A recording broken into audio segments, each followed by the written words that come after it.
রোগীর আতঙ্ক, রোগীর আত্মীয় পরিজনের আতঙ্ক আরও বাড়বে।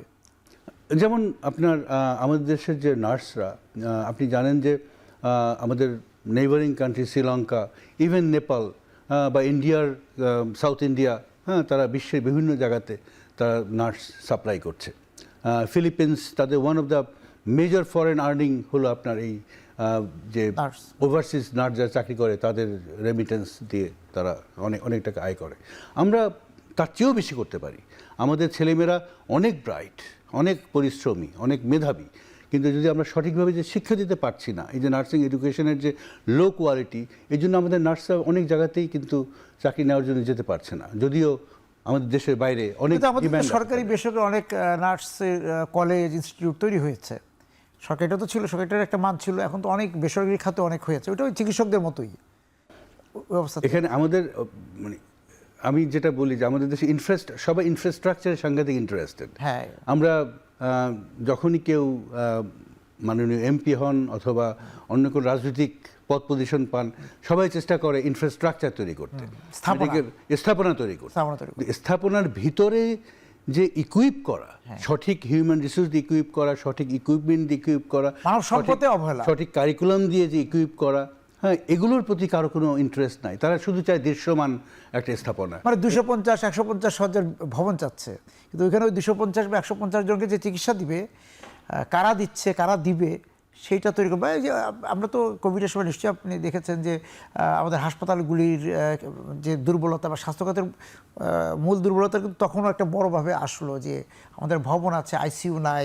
আপনি জরুরি সেবার কথা খুব ভালোভাবে বলেছেন, যে সেই সেবাটাও তো আমাদের হাসপাতালগুলো তো আমরা পাবো না তো, কারণ আমরা তো উই আর আফটার নাম্বারস, আমরা সংখ্যা বাড়াতে চাই। আচ্ছা, কিন্তু আপনার এই যে কোয়ালিটি পরিমাণে বেশি চাচ্ছি, আমরা কোয়ালিটি অফ কেয়ার নিশ্চিত করা বা আপনার কোয়ালিটিপূর্ণ সার্ভিস ডেলিভারি করা, এদিকে তো আমাদের তেমন কোনো লক্ষ্য নাই। আপনার কাছে মনে হয় যে যেহেতু আপনি রাজনীতির সাথে যুক্ত, এই যে আমাদের স্বাস্থ্য খাতের যে একটু রুগ্ন দশা, নিজেরই যে একটু রোগে আক্রান্ত স্বাস্থ্যখাত, সেটার জন্য কি রাজনীতি দায়ী? যে আমাদের চিকিৎসকরা, আমাদের সেবা খাতে যারা আছেন, তারা সবাই মিলে রাজনীতিতে মনোযোগ, এবং সেটা আমরা এগুলি নিয়ে আলোচনা হয়েছে। রাজনীতি দায়ী কিনা আমি এটা বলতে পারবো না, কিন্তু না, সেটা একমাত্র দায়ী না, রাষ্ট্র পরিচালনার দায়িত্বে যেহেতু রাজনীতিবিদরাই থাকেন, সেটা সরকারি দলে থাকুক বা বিরোধী দলে থাকুক, তো সেই অর্থে তো রাজনীতিবিদরা এই দায়িত্ব আমি চিকিৎসকদের মানে পেশাজীবীদের কথা বলছি, পেশাজীবীদের কথা বলেছি আমি। হ্যাঁ, একই অবস্থা।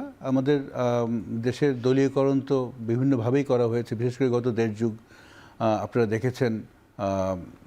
একটি নির্দিষ্ট দল না করলে পরে চাকরি পাওয়া যেত না, একটি নির্দিষ্ট দল না করলে পরে পরীক্ষায় পাশ করা যেত না, ব্যবসা পাওয়া যেত না। তো দলীয়করণের যে এক্সট্রিম লেভেল, সেই এক্সট্রিম লেভেলে তো অবশ্যই নিয়ে গিয়েছে গত 1.5 যুগে, এবং সেই ধ্বংসস্তূপের উপরে দাঁড়িয়েই তো আপনার আমাদের যে মাননীয় প্রধানমন্ত্রী জনাব তারেক রহমান, উনি নতুনভাবে সরকার পরিচালনার দায়িত্ব নিয়েছেন। উনি ওনার অনেক ভাষণে বিভিন্ন সময় উনি বলেছেন যে আমাদের এই যে ধ্বংসস্তূপ, এখান থেকে যদি আমরা বেরিয়ে আসতে চাই, আমাদেরকে একটু সামনের দিকে তাকাতে হবে। কারণ আমাদের জনগণ, আমাদের বিশেষ করে তরুণ সমাজ, আমাদের নারী সমাজ, তার অতীতের পুরনো কাহিনী, একজন আরেকজনকে দোষারোপ করা, এগুলো তারা দেখতে চায় না।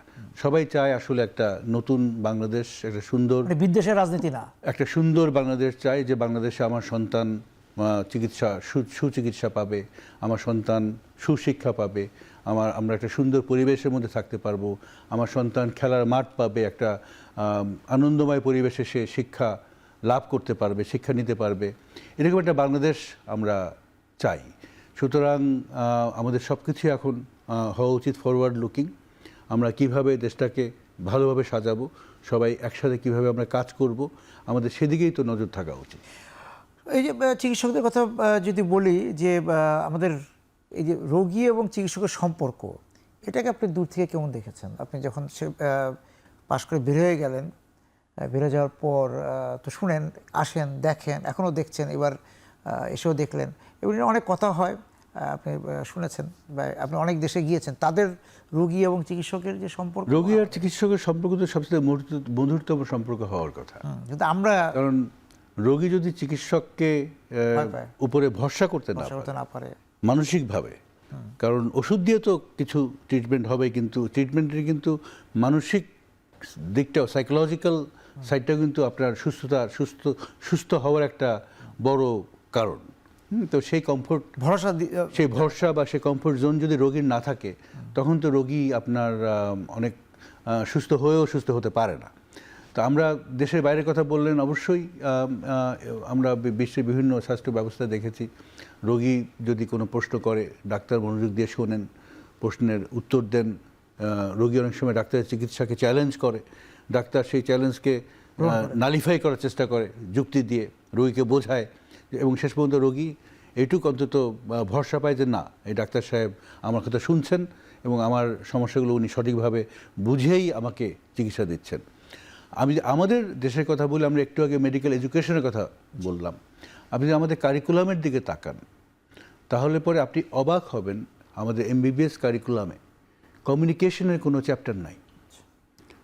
How do you communicate with each other? How doctors or nurses or other medical professionals তারা রোগীর সাথে কীভাবে কমিউনিকেট করবে, এর উপরে কিন্তু আমাদের কোনো, কিন্তু ডাক্তারকে এই কাজটাই করতে হয়, কারিকুলামের মধ্যে নাই। কিন্তু এই কাজটা কিন্তু ডাক্তারদের শুধু না, অন্যান্য সবাইকে করতে হয়, কিন্তু আমরা এর উপরে কোনো ট্রেনিং পাই না। আমাদের যদি আমাদের মেডিকেল এডুকেশনের অতীতের দিকে দেখি, ইটস এ বিট আপনার এলিটিস্ট একটা এডুকেশন।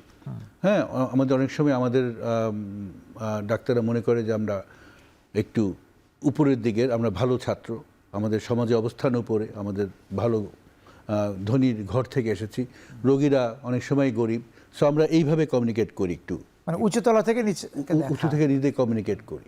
এবং এই একটা বড় কারণ যে এই যে কমিউনিকেশন, ল্যাক অফ কমিউনিকেশন বা ইনঅ্যাডিকুয়েট কমিউনিকেশন, এই জন্য এছাড়া শুধু কোয়ালিটি অফ কেয়ার তো আছেই, এই কারণে রোগীদের সাথে আমাদের যে স্বাস্থ্য ব্যবস্থা, এটার একটা আপনার দূরত্বের সৃষ্টি হয়েছে এবং একটা ল্যাক অফ ট্রাস্ট, অবিশ্বাসের সম্পর্কের তৈরি হয়েছে।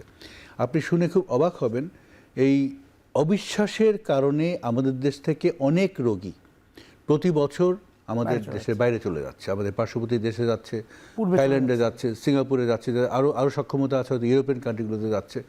এইভাবে বাংলাদেশ প্রতি বছর 7 থেকে 9 বিলিয়ন ডলার লস করে, হার্ড আর্নড যে ফরেন কারেন্সি আমরা লস করি। আমি ব্যক্তিগতভাবে অনেকের সাথেই কথা বলেছি যারা দেশের বাইরে চিকিৎসা নিতে যায়, যাদের আর্থিক অবস্থা অত ভালো না, তারা বলেছে ভাই টাকা একটু বেশি খরচ হয়েছে, কিন্তু আমরা তো অন্তত ডাক্তারের সাথে কথা তো বলতে পেরেছি। যে এই যে আপনার কমিউনিকেশন, হ্যাঁ, এই কমিউনিকেশনকে যদি আমরা আমাদের হেলথ সিস্টেমের মধ্যে পার্ট অ্যান্ড পার্সেল করতে না পারি, আমার মনে হয় যে আমাদের এই যে দূরত্ব, এই দূরত্বটা আমরা কমাতে পারবো না, আমরা রোগীদের আস্থা ফেরত আনতে পারবো না।